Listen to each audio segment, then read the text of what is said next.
Mi recomendación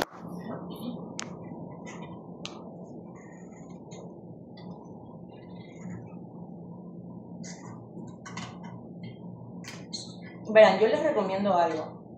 O sea, ustedes no pueden dejar de tocar el libro. ¿Ya? Mi recomendación sería que, o sea, a ver, tampoco van a tener el tiempo de comerse el libro. Sería ideal. Pero mi recomendación sería que ustedes no se alejen del libro, lean el texto y extraigan las cosas puntuales. O sea, vayan haciendo una extracción de la información en base a lo que necesitan saber para los síndromes. Por decirles un ejemplo, nistagmo, vértigo y núcleos vestibulares. Entonces, extraigan esa información a la forma en la que ustedes la puedan entender mejor, de que explique neuroanatómicamente el por qué tiene lo que tiene. ¿Sí? Es como cuando en algún momento nosotros con médula, ¿verdad? Yo les explicaba por qué existe la ataxia sensitiva y por qué sería diferente de una cerebelosa, ¿no? Que sabemos que en el caso de la sensitiva, al no tener propiocepción consciente, el paciente trata de como sensibilizarse él mismo más a la propiocepción inconsciente que es la que tiene. Por eso pisa más fuerte con los talones, levanta mucho las piernas, o sea, hace mucha actividad con la articulación para estimular más a la parte propioceptiva inconsciente que es la que sí tiene. ¿Sí? Pero no es un paciente que te va a hacer descoordinación, porque al sí tener propiocepción inconsciente, y el cerebelo está funcionando bien, obviamente, ¿sí? El paciente problema de coordinación no va a tener, es decir, que sí va a avanzar primero un pie y luego el otro, que aunque camine con las piernas abiertas y levante mucho los pies, te va a poder igual, digamos, no es como que va a ser esto, ¿sí? El descoordinado sí, ¿verdad? Pero ya sabemos que parte desde un principio neuroanatómico funcional de que sabemos que en el 1 tiene falta de propiocepción inconsciente y al no tenerla, el cerebelo no tiene la información suficiente para hacer su función, que es coordinar. Entonces, claro, en el 1 se descoordina y en el otro no. ¿Sí? ¿Ya? Entonces, es que les digo, no pueden no leer el libro. O sea, entiendo la situación, es comprensible, pero lo único que puedo decirles es que de pronto ustedes pueden leer el libro, extraer, o sea, hacer sus resúmenes con las cosas que deben de saber, de por qué le pasa cada cosa en los síntomas. Y de pronto ya no volver a coger el libro, porque obviamente releer el libro es complicado porque implica mucho tiempo, y ya solamente releen sus resúmenes, o sea, lo que ustedes extraen de lo que es importante. Porque no pueden no leer el libro. Ahora,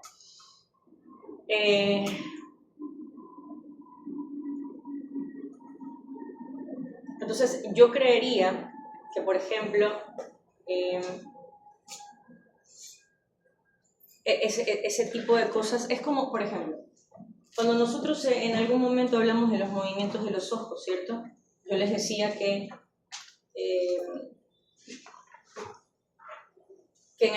cuando teníamos movimientos de los ojos que tenían que moverse para hacer seguimiento, yo les decía, aquí van a haber otras estructuras, más allá que las estructuras que mueven a los ojos, que tienen que funcionar. Y hablábamos de los núcleos vestibulares. Entonces, cuando yo en la clase, que en realidad eso es teoría, básicamente, eso que vimos fue pura teoría, cuando yo en la clase hago énfasis de circuitos, de que esto se va a conectar con esto, es porque es una información clave para que usted la use después. Absolutamente nada de lo que nosotros vamos a ver aquí en clase usted no lo va a utilizar para los simples. Toda la clase, inclusive las cosas de teoría que yo recalco aquí, ¿sí? Están diseñadas, o sea, es a propósito que lo hago para que usted utilice esa información después. Yo sé que por ahí de pronto hay una base de confusión, pero yo creo que es más por la situación. ¿Me explico? Porque, por ejemplo, yo a los núcleos vestibulares ya los mencioné cuando hablé del circuito de la mirada horizontal y de seguimiento en plano horizontal. Y yo les dije, el cerebelo coordina la actividad motora de la cabeza con la de los ojos para poder mover la cabeza y mover los ojos al mismo tiempo y no, que no hagamos vértigo, por ejemplo, mientras estamos moviendo los ojos y moviendo la cabeza, al seguir el movimiento de alguna otra cosa. ¿Sí? Entonces, claro, si partimos de eso, que realmente nosotros ya lo vimos, ¿verdad? ¿A qué conclusión yo puedo llegar? Que si los núcleos vestibulares son los que tienen la información del movimiento de la cabeza, ¿sí? Y que cuando yo voy a mover los ojos, ¿sí? Los núcleos vestibulares también tienen que actuar para que el movimiento de los ojos y lo de la cabeza sea coherente, ¿ya? Eso implica que si los núcleos vestibulares se dañan, no solamente me va a dar sensación de que estoy moviendo la cabeza, sino va a querer acomodar la mirada también. Los ojos también van a querer moverse porque la cabeza se mueve. ¿Sí me explico? En este caso ya no podemos decir que es una alucinación porque el paciente no siente que está moviendo los ojos, el paciente los mueve. ¿Sí me explico? ¿Ya? Entonces, pero yo necesito que ustedes vayan haciendo esa conexión de las cosas que nosotros ya vamos viendo, porque eso sí lo dije en la clase cuando veíamos los movimientos de los ojos. Entonces, claro, el tener nistagmo ya es, obviamente, una respuesta anómala de los núcleos vestibulares, incidiendo en el circuito de la mirada, activando el circuito de la mirada, pero sin que necesitemos hacer ese movimiento. Tener nistagmo es como que si yo estuviese haciendo un movimiento sacádico sin que lo necesite. ¿Pero de qué parte? De que mi sistema nervioso central está percibiendo que yo me estoy moviendo, aunque no lo esté haciendo. ¿Sí me explico? Porque claro, cuando yo hago movimientos sacádicos, ¿qué les dije yo?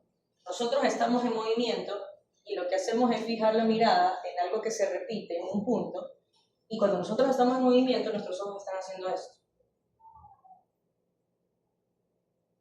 ¿Sí? Nuestros ojos hacen esto todo el tiempo para fijar la mirada en un punto, para que nuestros ojos no vayan con nuestro movimiento. Pues si fuese así, entonces nos mareáramos una barbaridad y no veríamos nada, ¿verdad? Porque no se estabiliza el campo visual. ¿Sí? Entonces, claro, si los núcleos vestibulares se dañan y me hacen a mí sentir como que me estoy moviendo, si los núcleos vestibulares se dañan, van a moverla a los ojos como si yo me estuviera moviendo. ¿Sí? Pero la razón viene de que los núcleos vestibulares, ¿sí?, tienen conexiones con los circuitos de la mirada conjugada. Eso era lo que quería que me respondan. ¿Sí? Las conexiones que tienen los núcleos vestibulares con los circuitos de la mirada. Eso ya lo sabíamos, porque lo dije en clase, por eso digo, necesito que lo que vamos viendo acá, ustedes lo vayan relacionando. ¿Sí? ¿Ok? Ahora, y necesito que me comuniquen las cosas, hijos. La razón por la cual yo les pido que ustedes me comuniquen las cosas no es para señalar a nadie, porque a la final a mí eso me chupa un dedo. O sea, yo lo que quiero es que ustedes aprendan, porque ese es mi trabajo. Yo estoy aquí me pagan para que ustedes aprendan. Y porque yo no quiero que ustedes sean médicos mediocres, como muchos que hay afuera. ¿Sí? Entonces, esa es mi razón de estar aquí. Entonces, si yo dentro de mi labor puedo hacer que usted se confunda menos, lo haré. Pero dígame que está confundido o confundida. No esperen a que yo les pregunte. ¿Sí? Yo les digo todo esto porque me está costando avanzar con ustedes. ¿Y qué es lo que yo no quiero que pase? Que a mí me chupe un dedo, que usted no entienda nada, y yo avanzar, y usted no entender nada. Eso es lo que no quiero que pase. ¿Sí me doy a entender a lo que voy? O sea, porque a ver, si a mí esto no me preocupara, Yo ahorita, a mí me chupo un dedo, yo les hubiese dado vía visual, vía auditiva, y a ver si entienden. Me chupo los 3 dedos. Sí me doy a entender, y esa no es la intención. O sea, porque yo, ay, sí, no entendieron, van a sacar cero. Ese no es el punto. O sea, el punto es que usted aquí aprenda. Para eso se supone que es una universidad. Para eso uno es docente, porque ese es el trabajo de uno. A mí me pagan para que se supone que usted aprenda. ¿Ya? Entonces, yo cuando quiero saber las cosas es porque quiero arreglarlas. ¿Ya? Aquí no sirve estar, es que esto ni sé qué, y vamos a ver qué hacemos con lo de acá. No, porque las cosas tienen que cambiar desde uno. Entonces, si usted está confundida o está confundido, confundide, entonces usted se acerca y me dice, doctora, a mí lo que pasa es que yo estoy confundida porque esto me dijeron, esto leí y entonces ya no sé. Y ahorita que lo vemos acá, como que me quedó claro, pero no tanto porque estoy confundida. Entonces necesito que me aclare. Pero ya usted me dice. Porque a mí, lo peor que a mí me puede pasar es que yo pregunto cosas y ustedes están. Ya, porque ya ahorita sé que es porque se confunden, pero para mí eso yo lo percibo como que a usted le vale cualquier cosa. Le vale la clase. Entonces yo, ¿para qué viene? Si va a tener... No dicen nada. ¿Ya? Pero hablen, hijos, hablen, porque si ustedes no hablan y no me dicen, yo después no sé qué hacer. Dígame, vaya. ¿Ya? Por favor, hablen. Porque claro, o sea, eso es que, por ejemplo, si ya ahorita nosotros decimos que la gente mueve los ojos de forma involuntaria, porque el núcleo vestibular no funciona, porque los núcleos vestibulares se conectan con los circuitos de movimiento de los ojos en planos horizontal y vertical. Entonces ahí lo siguiente que yo tengo que pensar es, ¿toda gente que tiene falta de sensación de equilibrio hace nistagmo?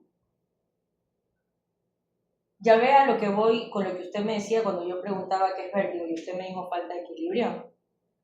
¿Sí? Porque, por ejemplo, esa persona que tiene ataxia sensitiva, ¿verdad? Si yo le quito las piernas abiertas que tiene porque aumentan la base de sustentación, si yo se las cierro, ese paciente va a perder el equilibrio. Porque lo que le mantiene su estabilidad troncal es estar con los pies abiertos. Pero yo le cierro los pies y pierde el equilibrio, eso no significa que tenga lesión de los núcleos vestibulares. ¿Sí me voy a entender a lo que voy? Entonces, pero el tema de la falta de equilibrio, ahí sí creo que va más como un tema más de forma, más que de fondo. Pero es a lo que voy, o sea, si ya yo quiero darme cuenta que estoy utilizando mala palabra, tengo que tener un fondo de conocimiento concreto para eso. Porque si no tengo el fondo del conocimiento, a mí me van a decir cualquier cosa, no sé si eso. No sé si me voy a entender con lo que quiero decir, o sea, si yo ya me doy cuenta que perder el equilibrio no es lo mismo, no es exactamente lo mismo que tener vértigo, es porque entonces yo entiendo que es vértigo. Claro, si ahora yo me pongo a analizar y digo, a ver, el vértigo es una alucinación de movimiento, el paciente siente que se mueve, claro, si el paciente siente esto, claro que pierde el equilibrio, porque el paciente siente que está haciendo así. Obvio, la va a caminar y va a estar bien. Porque no, sí, claro que va a perder el equilibrio. Si el paciente tiene aumentada la base de sustentación y camina como en serpenteo y va viendo sus pasos y va golpeando durísimo con el talón en el piso, camina como soldadito, ¿sí? ¿Ok? Y yo veo que está caminando, no está caminando bien, está caminando, como que parece que no tuviera pérdida de equilibrio. Le cierro los pies, ¡pum! También ha tenido pérdida de equilibrio. ¿Sí? Porque la pérdida de equilibrio es una sensación. ¿Ok? Es una sensación. Si yo no tengo ningún problema atáxico, vertiginoso, lo que sea, yo hago esto, ¿ya? Y no pierdo la sensación de equilibrio, porque todo lo que contribuye a sentir equilibrio está bien. ¿Ya? ¿Qué es todo lo que contribuye a sentir equilibrio? Propiocepciones. ¿Sí? sensación de movimiento de la cabeza, eso son la parte vestibular, ¿sí? Y lo visual. ¿Ok?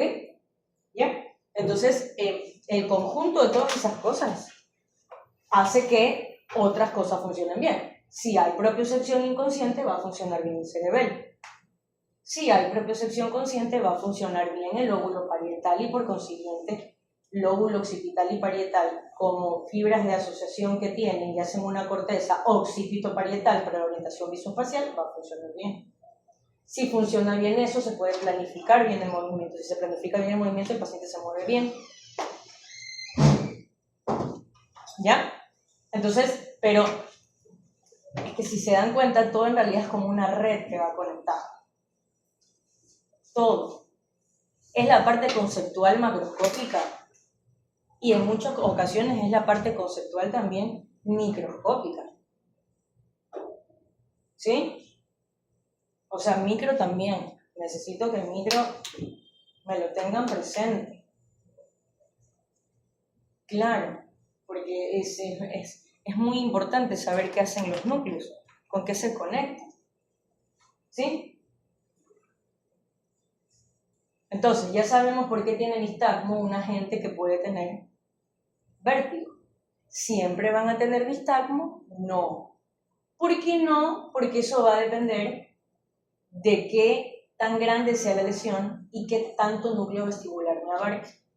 ¿Sí? Entre más núcleos vestibulares estén comprometidos, más probablemente voy a tener vértigo. ¿Sí? Bien. Ahora, Ivana decía el oído. Por ahí dijo algo así, el oído. ¿Verdad?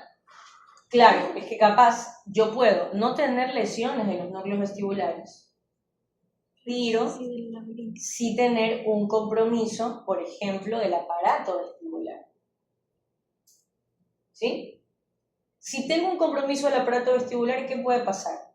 Capaz el núcleo vestibular está bien, pero el aparato vestibular, que es donde están los receptores, no va a enviar el estímulo de una manera adecuada a los núcleos vestibulares.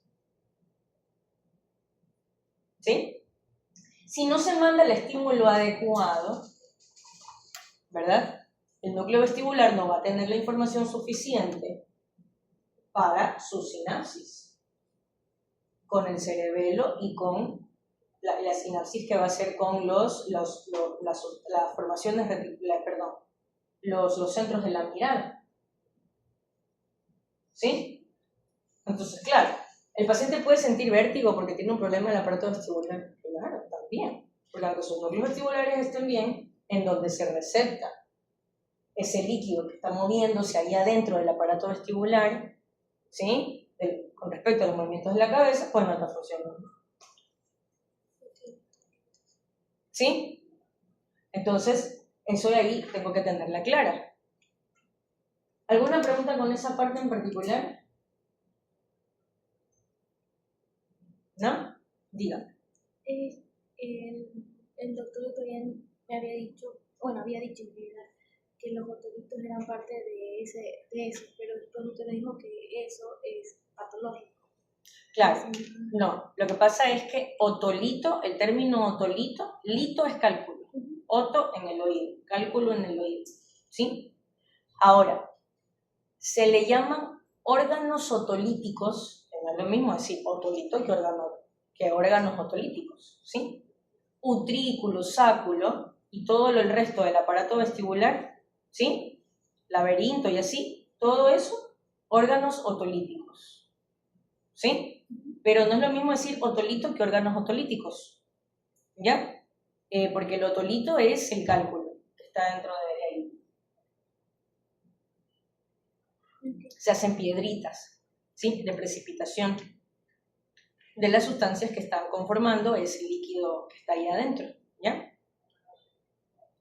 Se hacen calculitos de perilinfa, endolinfa, ¿ya? Y eso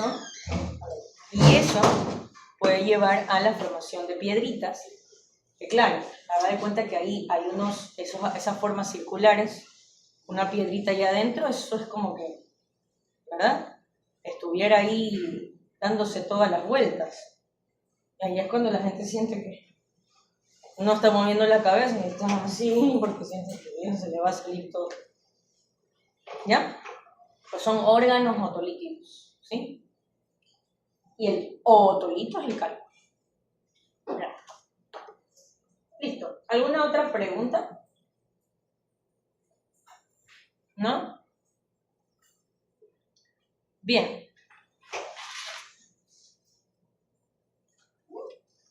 ¿Cuál puede ser la otra posibilidad de algo que se pueda dañar? Y aquí, por favor, mucho ojo con lo que vamos a hablar ahorita.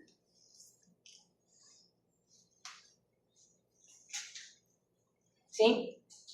Puede ser que yo vaya a tener una lesión, ya no solamente vestibular, puedo tener las dos cosas, sino que puedo tener una lesión coclear.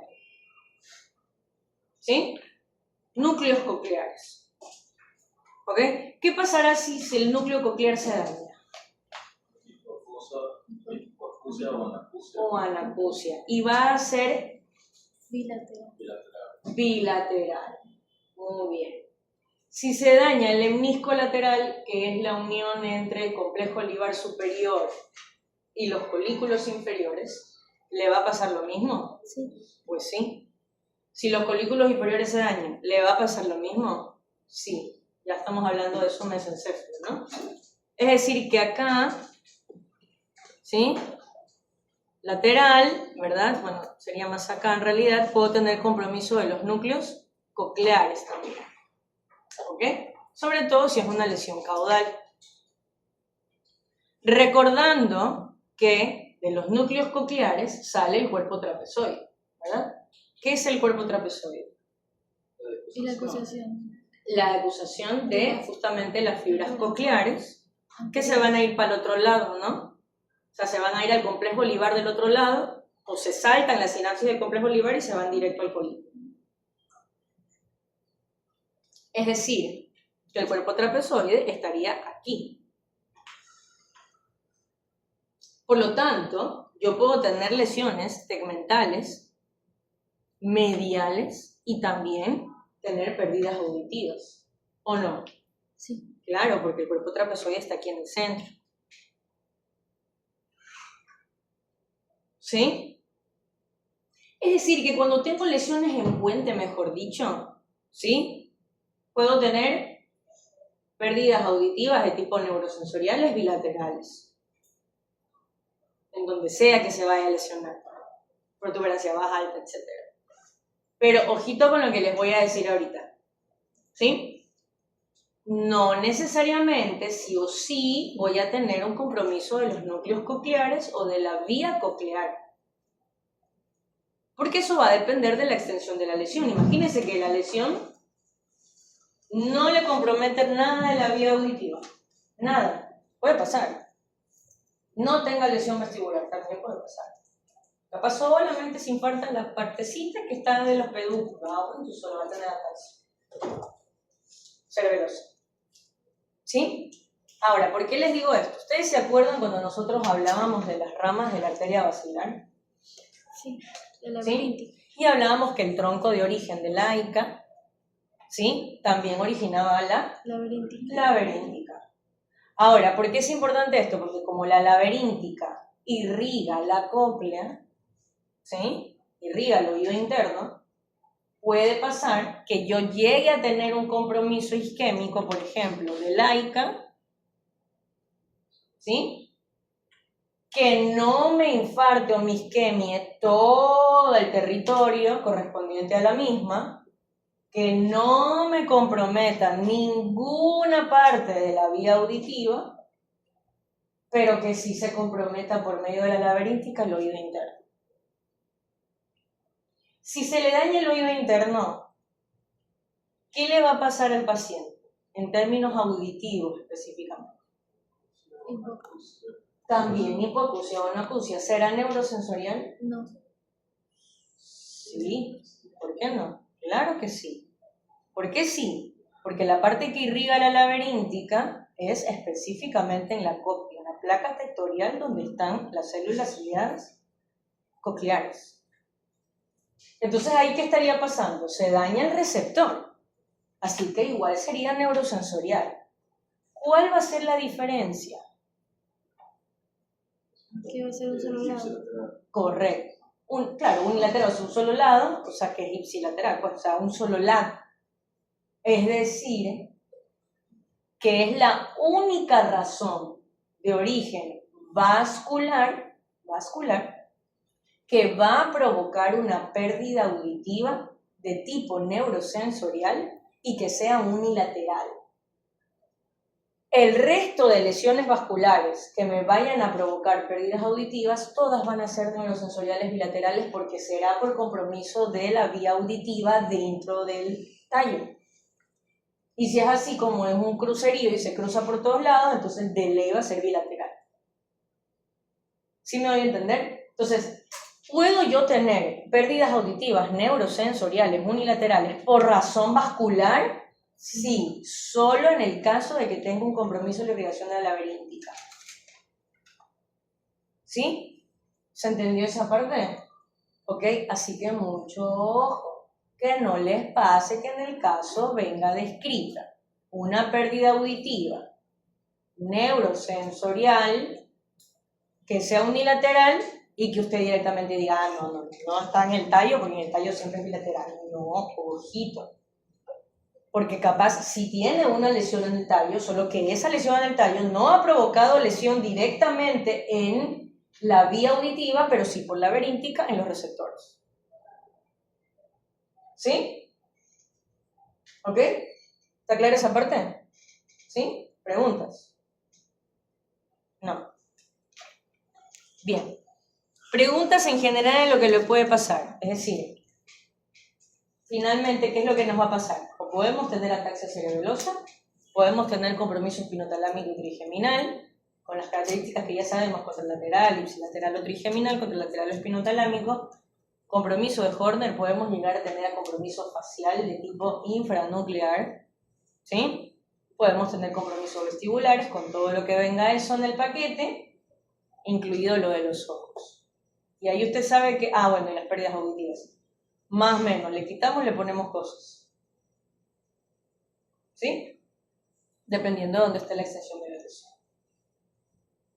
¿Qué paciente va a ser mucho más atáxico que otro? Capaz el que tiene lesión protuberancial más rostral porque le afecta el pedúnculo cerebroso medio y superior. ¿Sí? Listo. ¿Preguntas? ¿No? ¿Seguros y seguras?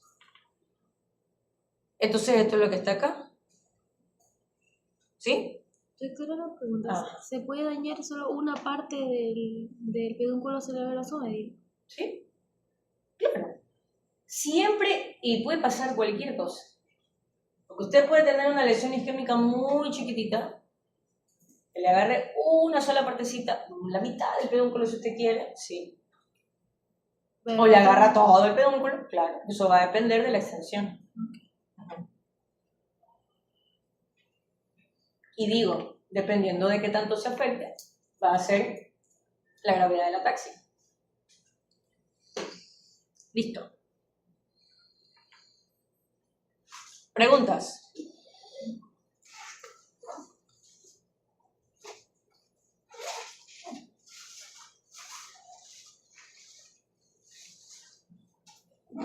A ver, con mesencéfalo todo es mucho más sencillo, ¿sí?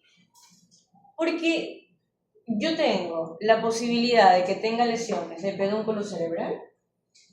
Si es de tegmento, el compromiso va a ser o formación reticular mesencefálica o área pretectal, o las dos cosas, o núcleo rojo, o el resto de las cosas que están en el tegmento que ya sé que vienen desde más abajo.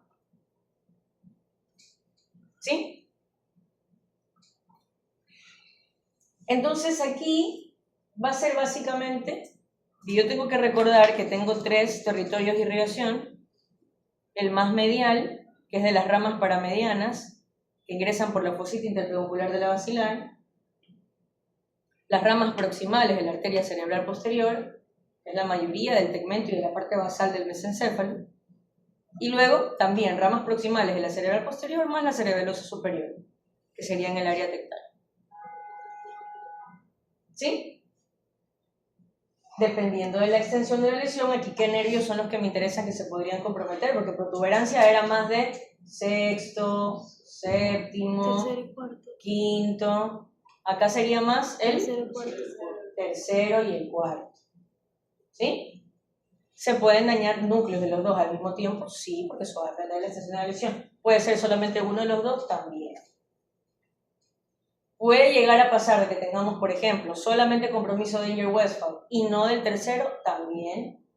¿Es raro? Sí, porque generalmente como están muy cerquitas, ustedes por micro práctica, ya saben, ¿verdad? Que tenemos nosotros a Ledinger-Westphal, aquí como que en el centro, bien cerquita uno del otro, y tercero, y núcleo motor del tercero está acá, está cerquititita, ¿ya? Entonces, digo, en medicina 2 más 2 casi nunca es 4, es decir, de verdad puedo tener un compromiso solamente de ella Westphal, sí, pero generalmente pues se lesiona todo. O sea, cuando hablamos de lesiones mesencefálicas, generalmente el compromiso de tercero es completo, o sea, los dos núcleos de una, entonces compromiso parasimpático y motor. ¿Sí? O puedo tener un compromiso del cuarto, que el cuarto es el único nervio que sus fibras se decusan antes de emerger, ¿sí? Por debajo del colículo inferior. Entonces, cuando pasa eso, obviamente, no va a ser lo mismo tener una lesión de la fibra cuando salió versus del núcleo, ¿no? Porque como se decusa, entonces si la lesión es del núcleo derecho, son las fibras que se van a ir para el lado izquierdo, ¿sí? Bien. Uy, ya se va a descargar esto. Es por lo que estoy cargando también. ¿Ya? Entonces, esto va a ser un tema de que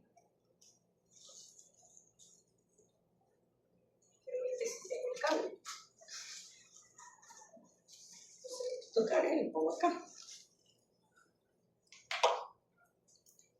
Entonces esto es sencillo. O se me dañan las bases, que las bases son los pedúnculos cerebrales. ¿Qué pasa por los pedúnculos cerebrales? Los corticoespinales. Las fibras descendentes motoras, o sea, las Piramidales, corticoespinales, corticonucleares, corticovulvares, corticocortinas. ¿Sí? Es decir, que si yo tengo un compromiso de pedúnculos cerebrales en la parte basal, todo sea motor. ajá. O puedo tener compromiso, por ejemplo, corticopondino, que si pasa eso no le llega la información al cerebelo de la planificación motora. Así que también puedo tener compromiso atáxico. ¿Sí? Si las fibras que están pasando por ahí se dañan, justamente las corticoespinales, ¿qué le va a pasar al paciente? ¿Qué le va a pasar? Las corticoespinales. Ajá, ¿cómo se llama eso?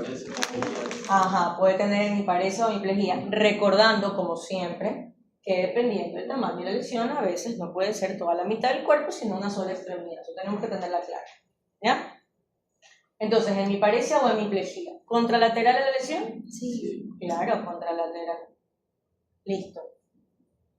Si son las corticonucleares, las que se van a ir a los núcleos motores hasta antes del bulbo. O sea, lo que se va a la protuberancia, mejor dicho. ¿Sí? O sea, hace que las que van al núcleo ¿de qué nervio? Motor somático de la protuberancia. El 7. ¿Cuál? 7 de la protuberancia. ¿Cuál? 7. 7, el facial. ¿Sí? Entonces, si se lesionan las corticonucleares que todavía no han llegado al núcleo del facial, ¿qué tipo de parálisis facial va a tener? Supranuclear. Una parálisis facial supranuclear. Kevin, ¿cómo es una parálisis facial supranuclear?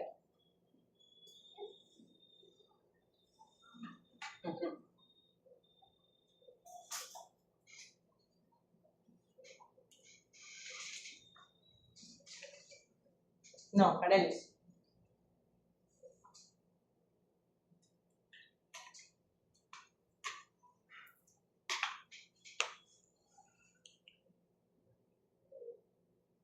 Nadie, Cristian.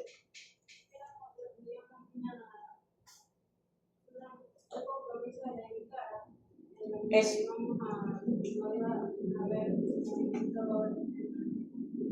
¿Es toda la hemicara segura?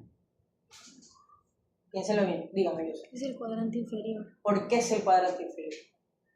Porque recordemos que en el séptimo par vienen estímulos tanto del hemisferio derecho como del hemisferio izquierdo. Ya, en el núcleo del séptimo nervio. Ajá. Y Si usted me dice séptimo par, yo estoy pensando en el nervio que ya salió. Es en el núcleo del... Y no sería el par, no sería uno. Ajá. Por si no, imagínese tener lesionado el otro. Ya, entonces, al núcleo le llega ¿qué? Repita. ¿Le llega? El estímulo Ajá, ¿cómo le llega el estímulo? del hemisferio derecho y del hemisferio izquierdo Ok. hacia la porción anterior del núcleo. ¿Segura el anterior? No, perdón, pues la posterior. La posterior. Es decir, que la parte posterior del núcleo del facial tiene doble estimulación. Ujú. ¿Sí? De su mismo lado y el lado contralateral. Ajá. Continúa. Entonces, Me perdí. ¿Qué es lo que iba a decir? me estaba explicando por qué le da solamente la parálisis en el cuadrante inferior de la cara. Ah, sí. Ajá. Entonces, si no hay estímulo del lado derecho, lo va a compensar el lado izquierdo. Ok.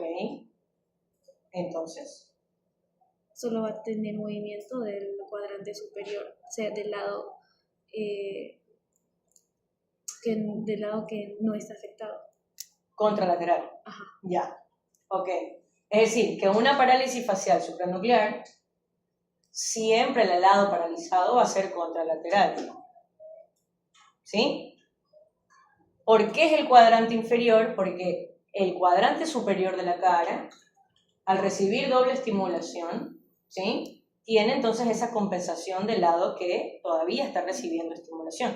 El tema es que la parte anterior del núcleo no recibe estimulación bilateral de las cortezas motoras, o sea, bilateralmente, ¿no? Sino que pasa que solamente recibe del lado contralateral o del mismo lado. Del mismo lado de la lesión. Segura. Contralateral. Contralateral. Es decir, que mi núcleo del facial derecho, ¿sí? Recibe de la corteza derecha estímulo en la parte posterior del núcleo y de la corteza izquierda también. Pero la parte anterior del núcleo solo recibe de la corteza contralateral, o sea, de la izquierda. ¿Sí? Es decir, que si yo tengo una lesión aquí del lado izquierdo, ¿verdad? El lado derecho de acá le está mandando todavía estímulo a la parte posterior del núcleo. Cool, que eso es lo que va a ir para la frente, por eso la frente se va a poder mover de ese lado todavía. Pero la parte anterior del núcleo, que solamente recibe de mi lado izquierdo, yo teniendo la lesión izquierda entonces, ¿verdad? La parte anterior del núcleo se jodió, no va a recibir estímulo de la motoneurona superior. Entonces, claro, va a irse aquí a la parte inferior de la cara, pero se fregó la parte inferior de la cara, porque ahí sí no le ayuda el mismo lado. ¿Sí, Cristel? ¿Sí, Kevin? Seguro. Ok. Entonces voy a tener una parálisis facial supranuclear. Y va a ser siempre contralateral a la lesión. Es decir, que si se dañó el pedúnculo cerebral izquierdo, voy a tener el cuadrante inferior de la cara derecho paralizado. Con todo lo que se supone que ustedes ya saben que no vamos a repetir, ¿verdad? ¿Sí? Las características de lo que le pasa en la cara. Eso ya lo di. Ok. Entonces, y si tenemos una lesión, ¿verdad? En el pedúnculo cerebral, ya sigamos con el del lado izquierdo, ¿qué parte del cuerpo se le va a tener parálisis? Contralateral, o sea, al lado derecho. Es decir, que aquí estamos hablando de que a diferencia de las otras lesiones, que era un lado la cara y el otro lado el cuerpo, ¿sí? Acá va a ser hemiparesia facio, braquio, crural, contralateral. Todo es contralateral, cara, brazo y pierna. ¿O no? Claro, ¿no? Todo es contralateral. ¿Sí? En las otras, cuando decíamos que la lesión era infranuclear o del núcleo del facial, ¿qué pasaba? Era la hemicara del mismo lado, pero el cuerpo era el otro. ¿Se acuerdan? Sí. Claro. Entonces acá ya cambia eso. ¿Sí? Que recordemos que eso se cumple hasta antes de que llegue al núcleo del facial. Esto ya lo dije, pero lo repito. Quiere decir que si es una lesión protuberancial muy rostral, en la que las fibras, que van a ir al núcleo del facial aún no llegan, la lesión seguirá siendo supranuclear. ¿Sí? Entonces, aunque sea protuberancia, nos va a pasar lo mismo que acabamos de ver ahorita. Parálisis facio-braquiocrural contralateral. Respetando frente. ¿Sí? Sí, seguros y seguras. Sí, Cristian. Que yo pregunté y usted ya estaba. La frente dice que no. Supranuclear, la frente bien. El cuadrante. ¿Sí? Bien. La mierda. ¿Sí? Ok. Bien. Si tiene una lesión medial, se puede fregar. Tercer núcleo, cuarto, dependiendo del nivel de la lesión. Y tendrán las parálisis como ustedes ya la conocen. La parálisis completa del tercero y la parálisis completa del cuarto. Si son las fibras que están saliendo, por ejemplo, del tercero, bueno, igual, muy probablemente el tamaño de la lesión me lleve todas las fibras dañadas, entonces parálisis del tercer nervio completa. Con la exhipotropía, con el párpado caído, con la anisocoria, con todo lo que ustedes ya saben. Si la lesión es a nivel de cuarto, pues entonces va a ser la hiperexotropía, con la gente que pone la cabeza así para no ver chueco. Dígame. También puede haber ahí una lesión del menisco, de la fibra longitudinal medial, ¿Cómo? de las que vienen del 6. Usted dice del fascículo. Ajá.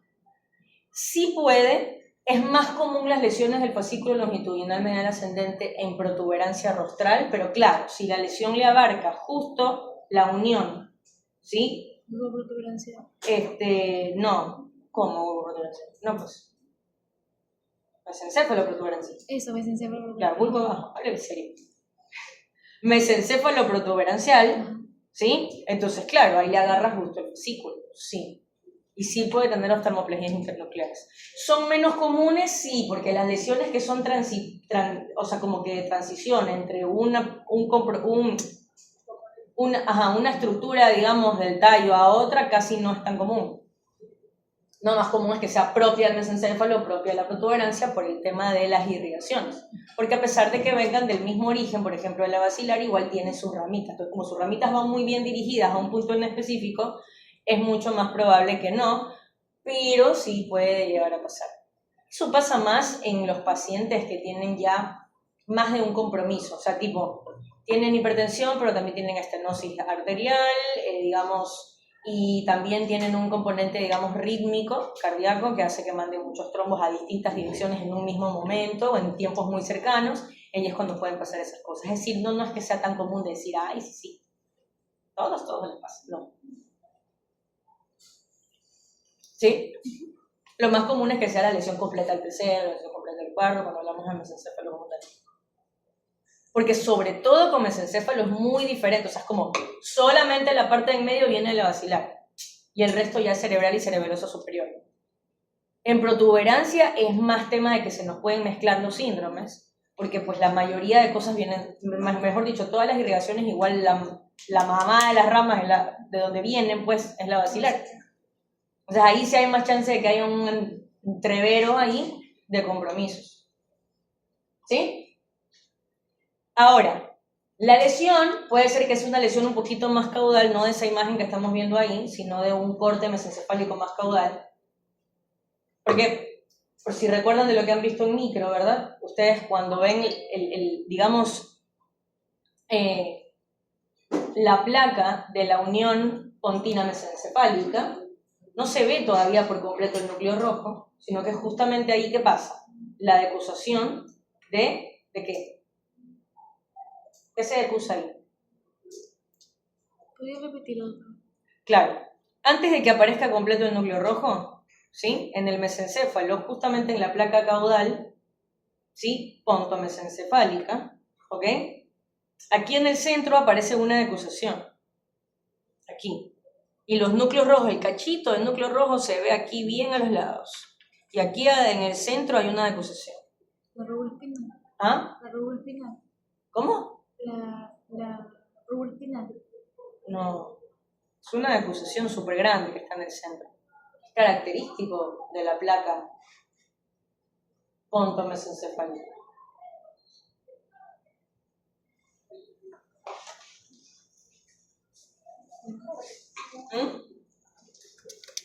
¿Cuál es? Esa de acusación que se ve aquí en el centro.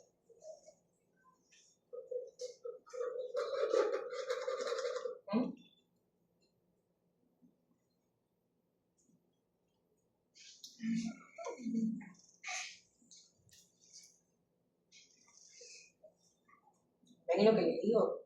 Con micro es lo mismo. Y que en micro pasa lo mismo. En macro le dicen una cosa y por otra. ¿O qué es? ¿Cómo no sabe? Ah, ya. Pero ya vio, ya debería de saber. No sé ahorita cómo. ¿Quién está viendo un micro ahorita? Jocelyn, ¿usted está viendo un micro ahorita? No. ¿Nadie está viendo micro? Kristen. Karen. ¿Y qué para el micro pasa lo mismo que con macro? Hable, hija, hable. Hable, que es para arreglar los problemas aquí. En las dos.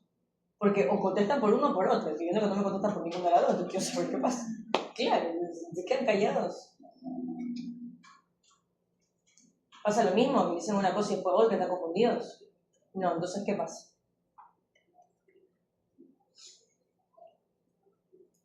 ¿Ah? Hable, hija, hable, Carelis, ¿qué pasa?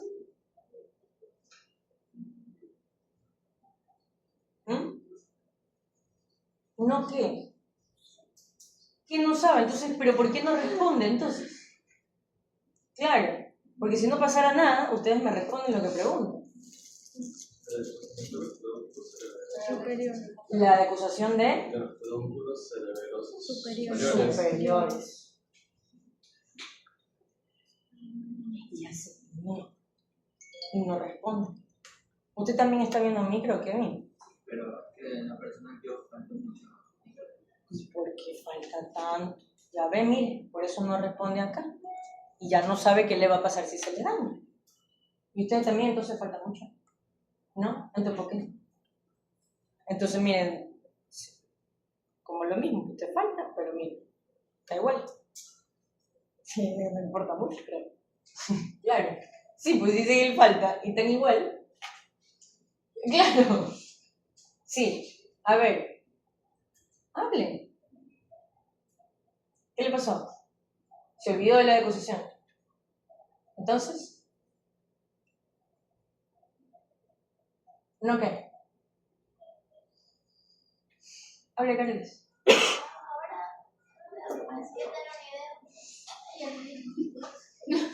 ¿Cómo le da vergüenza? Si lo que tiene que dar es una explicación de lo que está pasando porque él no sabe. Claro. Porque esto es sencillo como ver la placa y decir, esto es esto. Y sirve para esto. Y ya. Es mucho más visual todavía que macro. Entonces por eso quiero saber qué pasa. Carelis.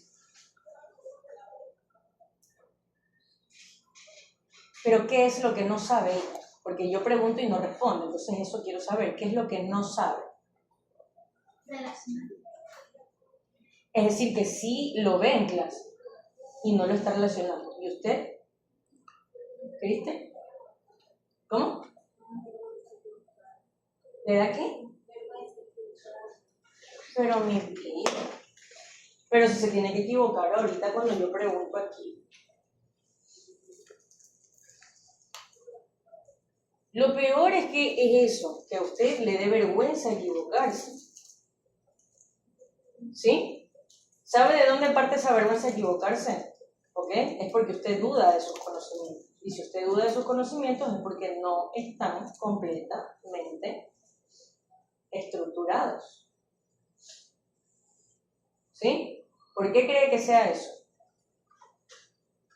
¿Usted piensa que no está estudiando lo suficiente en micro? ¿Sí? Ya, entonces esa es la razón. Kareli, ¿qué piensa usted? Porque, por ejemplo, Kevin ya fue sincero y dijo, yo, doctora, la verdad que no voy a clase. Entonces ya sé que él no va, entonces él ya notó entonces que no debe de faltar, ¿verdad? Para que no le falte ver estas cosas. ¿Y usted, Kareli?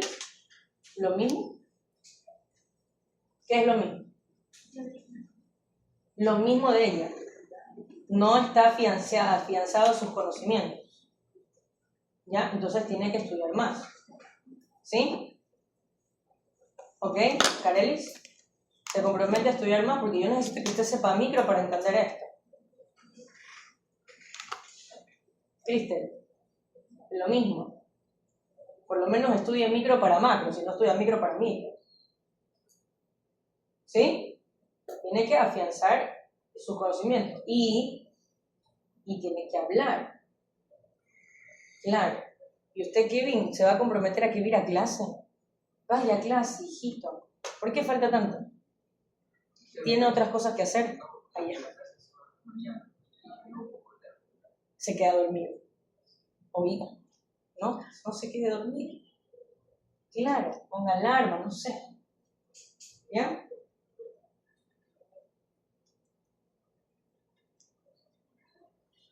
Bien, ¿qué va a pasar si se daña entonces la decusación de los pedúnculos? Ataxia cerebelosa. ¿Cómo? Ataxia cerebelosa. Ataxia. Facilito. ¿Ya?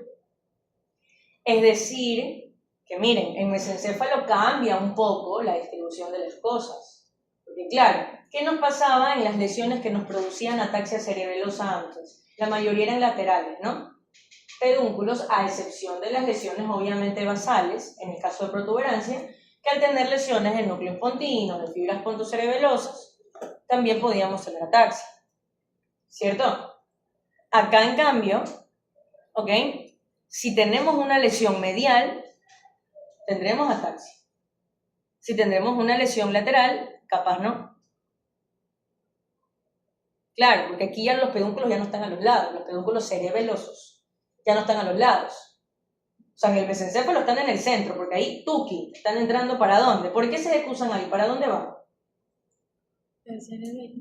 ¿Cómo? El cerebelo. No, imagínense si fuesen de ahí el cerebelo. ¿A dónde van? ¿Ah? ¿A la? Bueno, sí, pero después de pasar por otras dos partes más. Ah, no, claro, pues no ve que está ahí el núcleo rojo. Claro, se decusan y de ahí se van al núcleo rojo. Hay fibras que no se decusan y que se rodean al núcleo rojo y se van directo al tálamo. ¿Sí? Entonces tenemos las fibras cerebelo, ¿sí? Rúbricas, ¿ok? Y de ahí, del núcleo rojo, se van a tálamo, que serían las que salen del núcleo dentado y se llaman dento, rubro, talámicas. ¿Sí? Y luego están las que no hacen sinapsis en el núcleo rojo, lo rodean, como que no hacen sinapsis, y se van directo al tálamo. Que esas serían las dentotalámicas directamente, o cerebelotalámicas que también le llaman. Después de eso, Daniela, ahí sí sabe lo que es. Claro. Que ahí sí ya va como tálamo cortical, ¿verdad? ¿No? Listo. ¿Sí, Cristian? Entonces, ¿qué le va a dar? Si se le daña. Ataxia cerebelosa. Entonces, aquí tenemos una lesión medial y el paciente va a tener ataxia cerebelosa. ¿Ok? ¿Qué pasa si al paciente se le daña el núcleo rojo? ¿Cómo? Ya, denme un ejemplo de cómo se podría ver eso.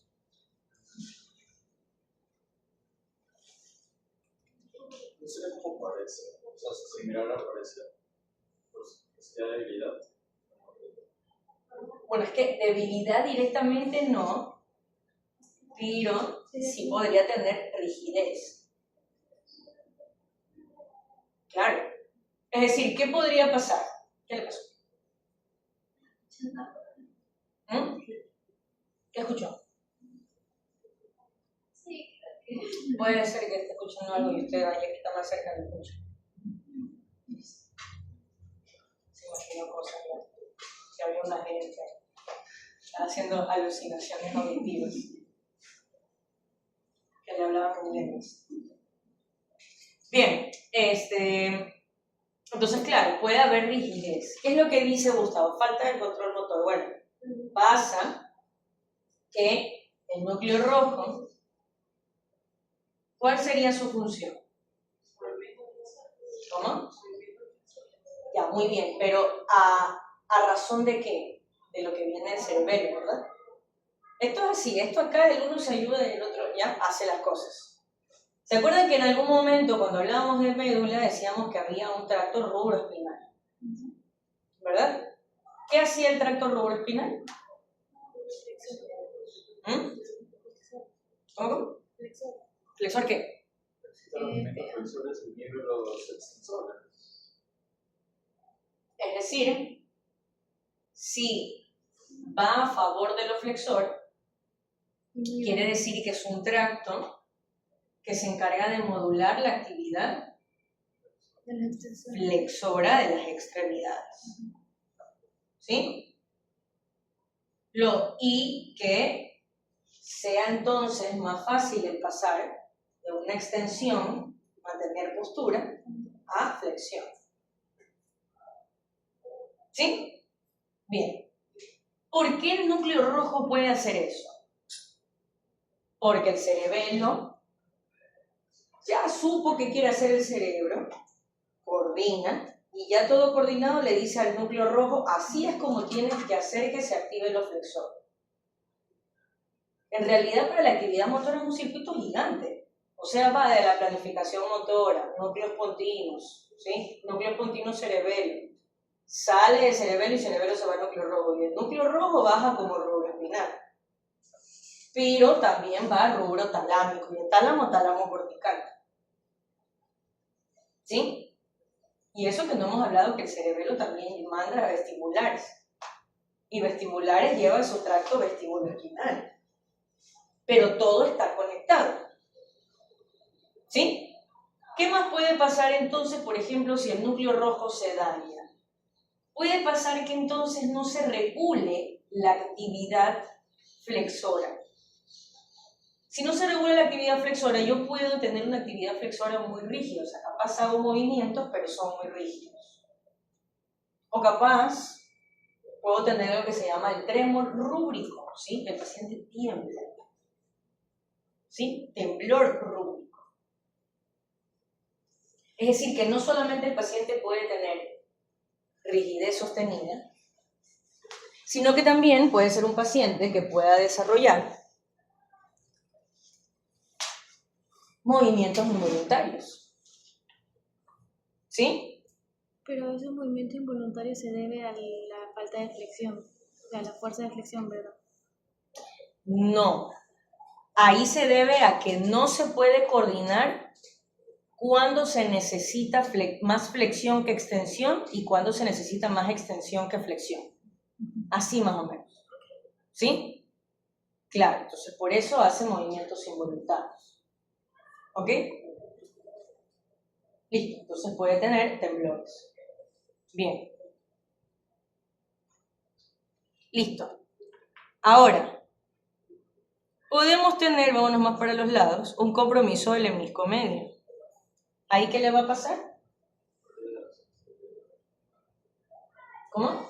Porque se activa. Ya, ¿y eso cómo se evidencia en el paciente? Ahí sí una ataxia sensitiva. Ataxia sensitiva, hipoapalestesia por pérdida de la percepción de la vibración. Vámonos más para lateral todavía. Espinotalámico. Con trigeminal mesencefálico, que también viene ahí. ¿Sí? ¿Qué le va a pasar?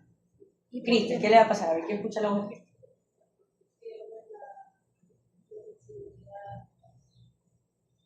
¿De qué? ¿Mm? Ok, eso sería del cuerpo. ¿Contralateral y ipsilateral? Muy bien, contra. ¿Y de la cara? Ipsi. Y que en la cara serían todas las modalidades sensitivas, ¿cierto? Bien. Carelis. Se daña acá. Fibras simpáticas descendentes. ¿Qué le va a pasar?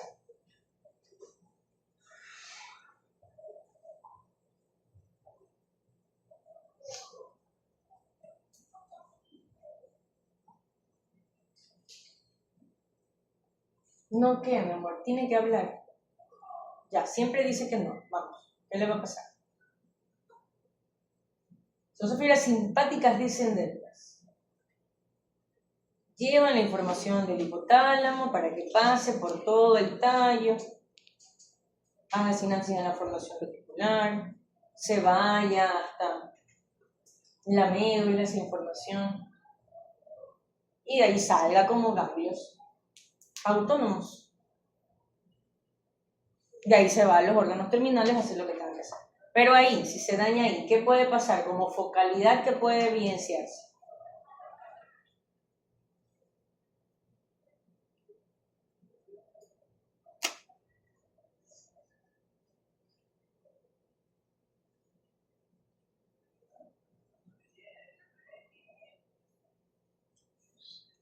Vamos, lo dijimos ya con protuberancia.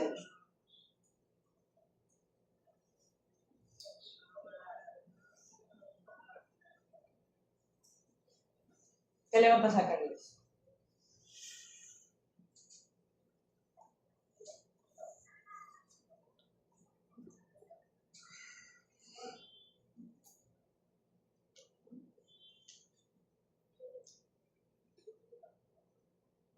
No.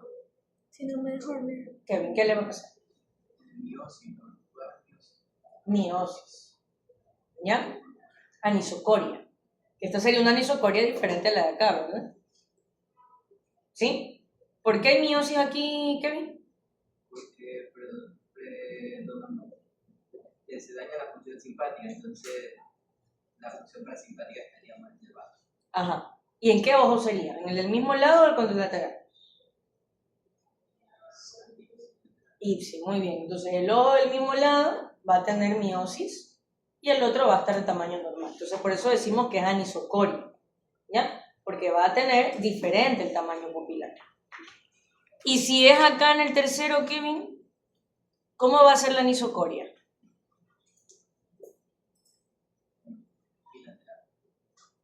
¿Seguro?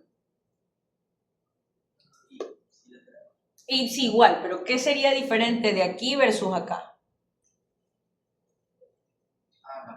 El tercero estaría midrial. Muy bien, midriasis, claro. La diferencia sería que acá, en cambio, está dañado lo parasimpático y lo simpático se sobrepone. Acá estaría dañado lo simpático y lo parasimpático se sobrepone. Entonces aquí, como en el ejemplo, es el mesencéfalo izquierdo, o sea, la parte izquierda del mesencéfalo, entonces sería aquí, en lesión del tercero, tendría una exohipotropía con tosis, todo el lado izquierdo, ¿sí? Más midriasis, el derecho normal. ¿Sí o no creo? ¿Sí? Y acá sería el izquierdo, con también tosis probablemente, con miosis en ese ojo, en el izquierdo, sin ojito chueco, porque solamente es por compromiso simpático el problema, ¿ok? Y podría llegar a tener anhidrosis, podría llegar a tener enoftalmos, que es muy poco común que aparezca. ¿Sí? Iván, si se daña la formación reticular, ¿qué le puede pasar al paciente?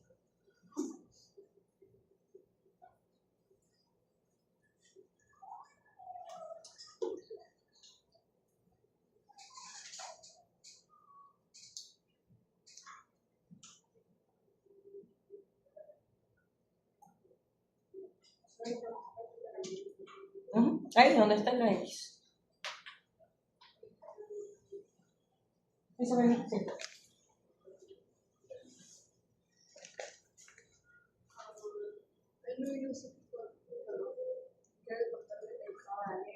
El estado de alerta, ok. Entonces le puede pasar que tenga disminución del estado de alerta. Claro.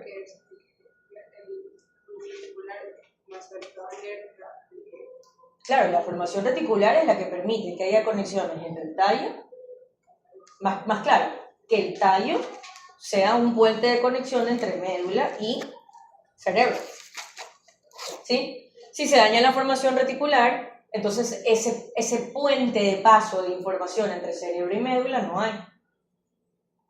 La formación reticular, yo siempre digo, es como el interruptor del sistema nervioso central.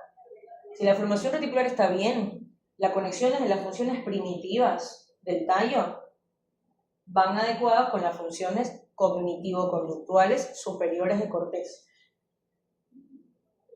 ¿Sí? La formación reticular tiene conexiones con tálamo y hace que el tálamo funcione adecuadamente dependiendo del estado de alerta versus el estado de sueño y de descanso. Y las conexiones tálamo-corticales entonces van a hacer que todo el cerebro funcione a merced de ¿qué? De si yo estoy despierto, si estoy dormido, si estoy en alerta, si estoy en descanso. Entonces la formación reticular es importante por eso. Claro, porque si la formación reticular no funciona, así yo tengo las fibras simpáticas descendentes conectando todo, al no funcionar la formación reticular, las fibras simpáticas descendentes no van a poder, entonces tampoco, hacer que haya una concordancia entre todas las actividades autónomas del tallo, ni tampoco las de la médula. ¿Sí? Entonces se altera la respiración, el ritmo cardíaco, obviamente el estado de alerta, que es lo que acabamos de hablar, o sea, un paciente somnoliento en coma.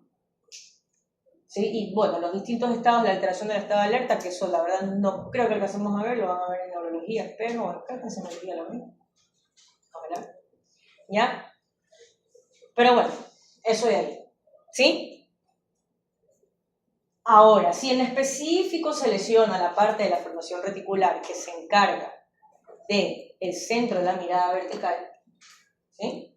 Puedo llegar a tener desviaciones de la mirada también, sino que aquí en cambio serían desviaciones para arriba o para abajo. ¿Sí? Un paciente que no puede ver para abajo o un paciente que no puede ver para arriba. ¿Sí? Y ahí está el signo de los ojos del sol naciente, es decir, el paciente que está así y solamente con los ojos ahí mirando para abajo.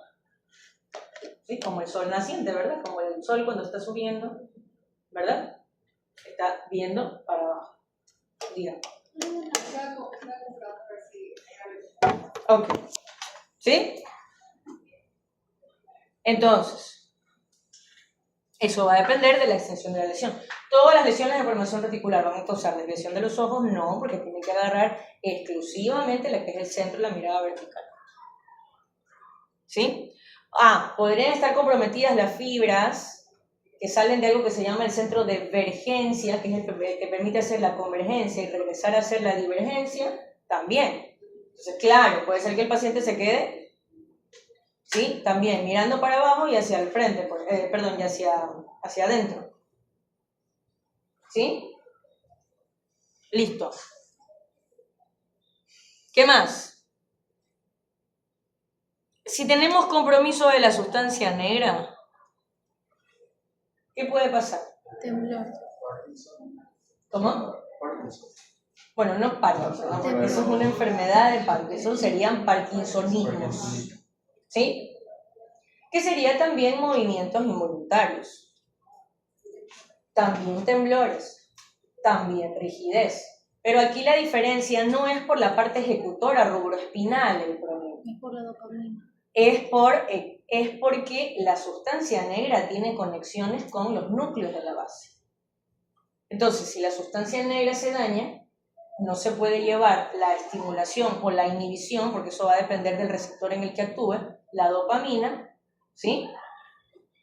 En los núcleos de la base. Ajá, en específico caudado y cutáneo. Bien.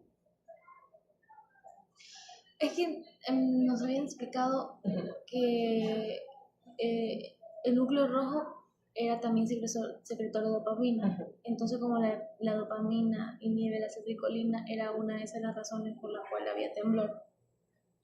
Sí, pero lo que pasa es que, a ver, el problema es que no siempre va a ser la producción del neurotransmisor el problema, ¿ya? Pero claro, en esencia, si lo decimos así por encima, claro, si la lesión está provocando una deficiencia de la producción del neurotransmisor?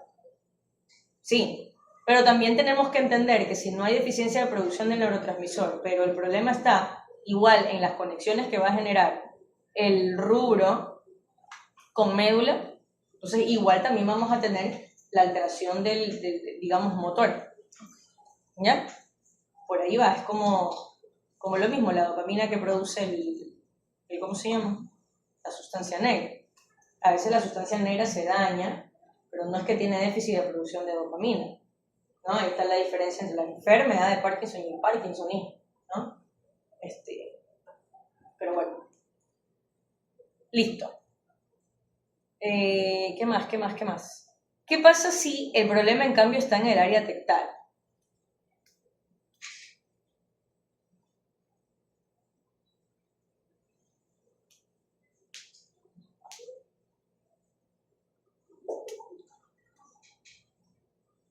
Son los colículos. Claro, en los colículos. A nivel de ¿Mm? a nivel Inferiores, por ejemplo. audición. Ya, ¿qué le va a pasar? Hipoacusia o anacusia neurosensorial Bilateral. bilateral. Lo mismo que hablábamos hace un momento. Bien, y aquí viene la parte interesante. Si son los colículos superiores, Visión. ya, pero ¿qué le va a pasar?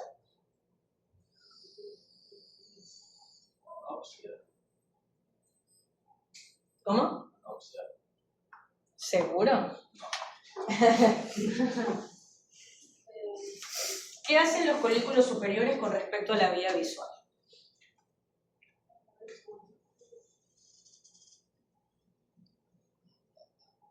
Que antes de ir para allá, entonces, perdón, antes de terminar en esa parte, lo otro sí quedó claro, ¿no? Es decir, que si tenemos un compromiso medial, podemos tener un compromiso medial tegmental y basal, o solamente tegmental, un compromiso lateral tegmental y basal, ¿sí?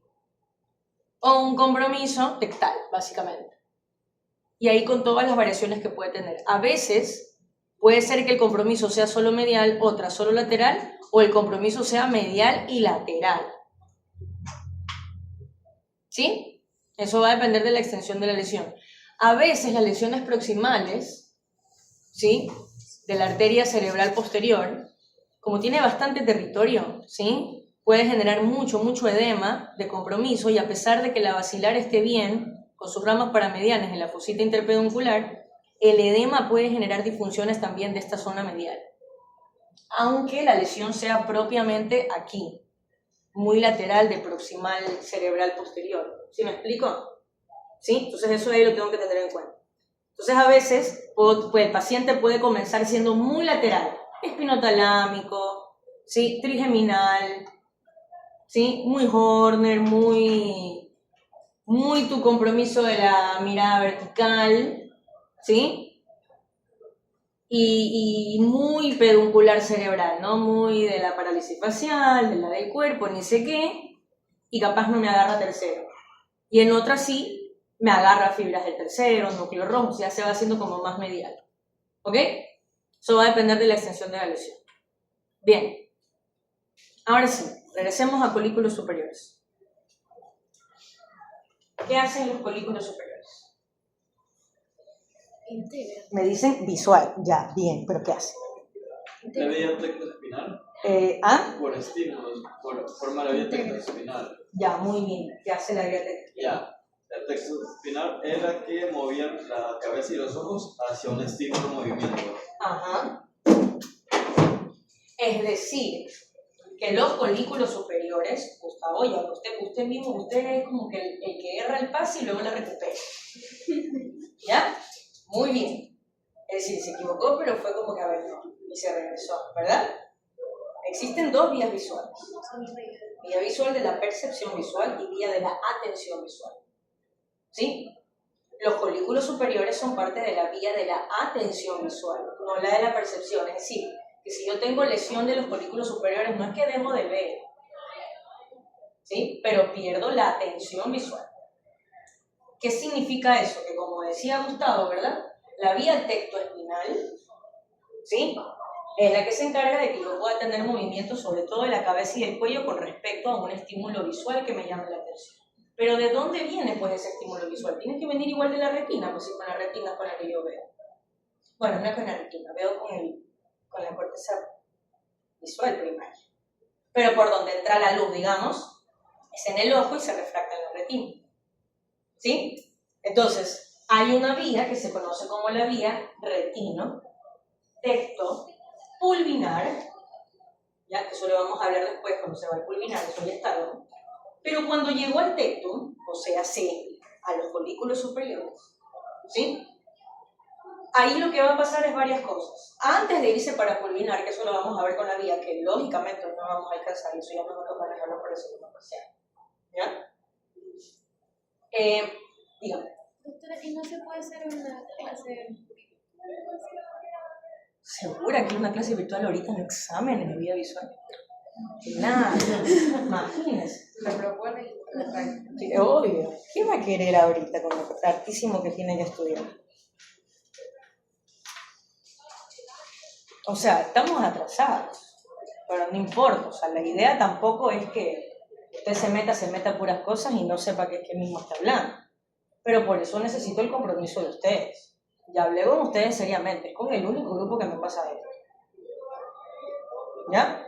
Entonces, en segundo parcial yo ya no me voy a atrasar. Pero tampoco quiero hablar y ustedes y no entienden nada. Necesito que tengan bases en las otras cosas, de macro y de micro. Pero tiene que haber compromiso de ustedes, porque los que se tienen que preocupar realmente en esa situación son ustedes, no yo. Porque entonces a la final lo que va a pasar es que no me van a rendir a mí. ¿Sí? Ese es el tema. ¿Ya? Si usted quiere, yo le doy una virtual de vía visual, pero no entré en el examen. ¿Ya ve? Por eso le digo que lo dejemos para segunda parcial. Los otros, obviamente, porque con ellos sí alcanza a hacer todo, ellos le van a entrar en el examen. ¿Ya? Bien. Eso no significa que no le vaya a entrar en el examen de segundo. ¿Verdad? Ok. Bien. Entonces, ¿qué pasa? Que esto es una vía distinta, ¿verdad? ¿Ya? Llega el colículo, ¿sí? Y del colículo hace un chorro de cosas. Una de esas es la vía tectoespinal. La otra ya la hablamos con la mirada horizontal. ¿Se acuerdan que cuando hablábamos de movimientos sacádicos, yo les decía que están los movimientos sacádicos que dependen de un estímulo de atención visual? Bueno, viene de acá de los colículos. ¿Pero por qué el colículo sabe a qué atender? Porque le viene pues lo de la retina. ¿Sí? Entonces le llega ahí al colículo superior y luego el colículo superior, ¿verdad? Va a mandar sus fibras, ¿sí? ¿Para dónde? Para las formaciones reticulares. La mesencefálica para mirar en sentido vertical. La protuberancial para mirar en sentido horizontal. Y dar atención a eso que me está llamando la atención. Ya no solamente con la cabeza, ¿verdad? Porque con el tectoespinal, Gustavo, ¿cierto? Usted le llama la atención algo visual y... ¿sí? Pero también tienen que ir los ojos. Pero no, mover la cabeza y los ojos se quedan acá. Y dice, mira. No, ¿verdad? Te mueve la cabeza y los ojos. Entonces, para que pasen esas dos cosas, tiene que haber una estimulación que igual nace desde ahí del colículo, en base a lo que viene viendo de la retina, no por decirlo de alguna manera, porque en realidad se ve acá, pero lo que viene trayéndose desde la retina, para generar entonces ese estímulo suficiente para activar los centros de la mirada, para generar ese estímulo suficiente para que vaya hacia médula espinal. Y que entonces ya no solamente yo mueva la cabeza y el cuello, sino también los ojos, con los circuitos que se tienen que activar, que ustedes ya lo saben, porque ya los vimos. ¿Sí? Entonces, ¿qué le va a pasar a la gente? Si se le daña eso de ahí, la gente puede ver, Gustavo, anoxia no va a tener. Ya se acordó, ¿verdad? Que si te va a ver, va a ver. Porque la vía de la percepción visual no está dañada. La de la percepción visual va de la retina, quiasma, núcleo geniculado lateral, y el núcleo geniculado van a las radiaciones y se va a la corteza. Nunca pasó por colículos. Nunca. ¿Sí? La de la atención visual sí. Entonces esa persona está viendo y no ve. Como el meme. ¿Sí? O sea, ve. Tiene la capacidad de ver. Pero no atiende. ¿Sí? Es decir, que la persona puede ver, pero de pronto no va a generar movimientos de respuesta reflejo a las atenciones visuales. ¿Me explico? O sea, yo puedo ver, pero comienza a salir una chispa de acá del proyector porque se está pudriendo, no puedo hacer que funcione el circuito para hacer el movimiento rápido hacia arriba, ¿verdad? Porque no hay estimulación adecuada, retino-tecto, ¿sí? Tecto, centros de mirada. ¿Sí? Ya, entonces, pero anopsia no. ¿Ya? Eso sería una lesión de vía visual, que no es el caso. O sea, vía visual perceptiva, pues, la vía visual retinogenículo corteza estriada. Esa es la otra, la de la percepción. La que si se daña, ahí sí no ve. La de acá, en cambio, estás viendo y no ves, ¿no? O sea, como ves, pero no atiendes. Y si no atiendes, no existe para ti. También, ¿no? Que es la parte difícil. Porque claro, a ver, no es tan difícil porque el paciente que no ve dice que no ve. No ve, o sea, le va a decir, estoy ciego. Sí, no veo. En cambio, el que no está atendiendo a lo visual, se le hace más difícil darse cuenta que hay algún problema. Generalmente se dan cuenta ya cuando ha pasado mucho tiempo o se da cuenta el resto, o la gente que los rodea. O ellos se dan cuenta ya mucho después, ¿no? Como que dicen, es que no sé qué pasa, que doctora, yo veo, pero no sé, es como que me choco mucho con este lado, si algo viene de este lado no lo veo hasta que pasa acá, no puedo manejar porque este lado es como no sé qué pasa, luego me doy cuenta que el carro vino por acá, entonces es como que es muy raro. El paciente se va dando cuenta ya con cosas repetitivas, que como que dice, ¿qué pasa? O sea, ¿por qué me choco de aquí, de este lado? Si estoy caminando bien, yo no te siento que me caigo, no tengo falta de equilibrio, pero me choco, o sea, como hay un problema de la atención visual de pronto que hay que investigar.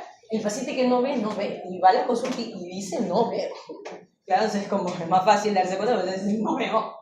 Ya, en cambio el otro es como es el verídico del meme. Yo la amo a esa señora porque cuando yo vi ese meme, un meme viejo, que la señora dijo, estás viendo y no ves. Y la gente se moría de risa, ¿no? Porque creo que era una entrevista. Sí, es que estás viendo y no ves. Y yo dije, wow, esta señora sabe todo en la vida. Claro, está viendo y no ve. Por supuesto, es un problema de la atención visual. Ella no lo sabe, pero está dando una clase de atención visual. Claro, estás viendo y no ves. Sí. Entonces dije, qué espectacular, esta señora lo sabe todo, aunque ella no está consciente de eso, pero claro, está viendo y no ve. Entonces, sí. Entonces acá es más difícil, ¿no? Digamos, es el paciente en agudo que viene con un trastorno isquémico, digamos, es como que no voy a buscar si está viendo y no ve, pero capaz, claro, sí, ya con el tiempo, que ya, bueno, ya tengo chance, porque claro, a mí lo que más me preocupa, por ejemplo, en ese paciente más en realidad sería el compromiso de la formación reticular, de que si es el mesencéfalo el que tiene el problema, que no venga algo desde arriba que está, eso es lo que me preocupa, porque, ¿ya? Pero, digamos, si está atendiendo o no está atendiendo, es como, bueno, primero le salgo la vida y me qué rayos, ¿no? Pero obviamente hay otros tipos de trastornos que son más crónicos, que sí pueden generar que el paciente comience teniendo un tema de la atención visual y luego se vayan desarrollando otras cosas, que ya son más cosas degenerativas en realidad, que de pronto si tenemos la oportunidad lo hablamos después. ¿Sí? Listo. Preguntas. ¿Seguros y seguras? Oigan. Hablen. Digan cuando algo no comprendan. Yo necesito que hablen. Evidentemente vía visual no vamos a ver.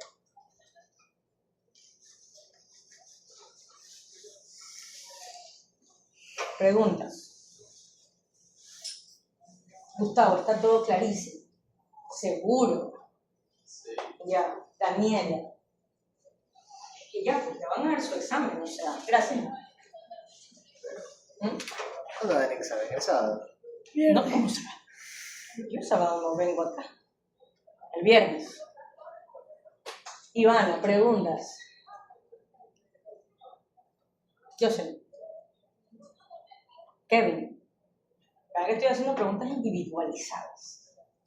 Carelis. No. Kristen.